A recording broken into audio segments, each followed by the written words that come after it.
குடும்ப தகராறு காரணமாக மனைவியை மண்ணெண்ணெய் ஊற்றி தீப்பற்ற வைத்து கொலை செய்த வழக்கில் கணவனுக்கு ஆயுள் தண்டனை விதித்து மயிலாடுதுறை மாவட்ட அமரர் நீதிமன்ற நீதிபதி தீர்ப்பும் வழங்கியிருக்காரு. என்ன நடந்தது வாங்க விரிவா பார்க்கலாம். மயிலாடுதுறை மாவட்டம் சீர்காழி வஉசி கிழக்கு தெருவைச் சேர்ந்தவர் ராமதாஸ் என்பவரது மகள் 36 வயதான ஜெயலட்சுமி.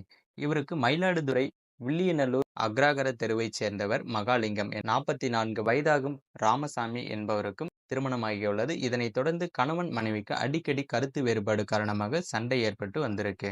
இதன் காரணமாக ஜெயலட்சுமி கணவர் மீது கோபித்துக் கொண்டு சீர்காழியில் உள்ள தனது தகப்பனார் வீட்டில் வசித்து வந்திருக்காங்க.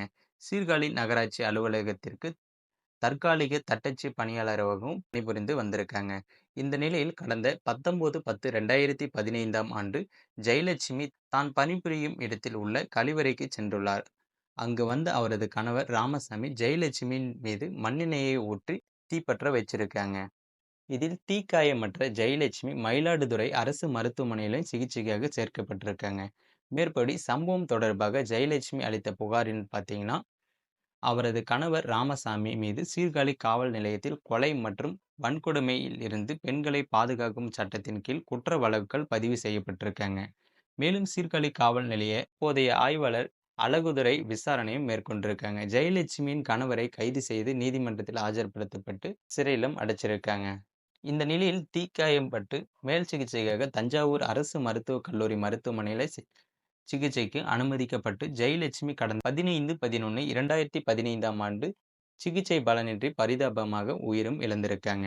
இந்த வழக்கானது கொலை வழக்காக மாற்றம் செய்யப்பட்டு சீர்காழி காவலாளர் அழகுதுரை ராமசாமி மீது நீதிமன்றத்தில் குற்றப்பத்திரிகை தாக்கல் செஞ்சிருக்காங்க.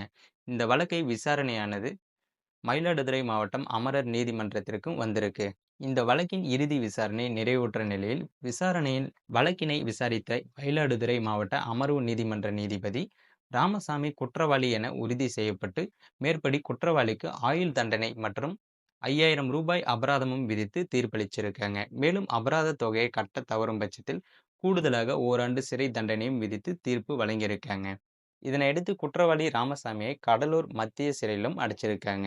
மேலும் இது போன்ற வீடியோக்கள் உடனுக்குடன் பார்க்க மறக்காம நம்ம சேனல் சப்ஸ்கிரைப் பண்ணி தொடர்ந்து ஃபாலோ பண்ணுங்க.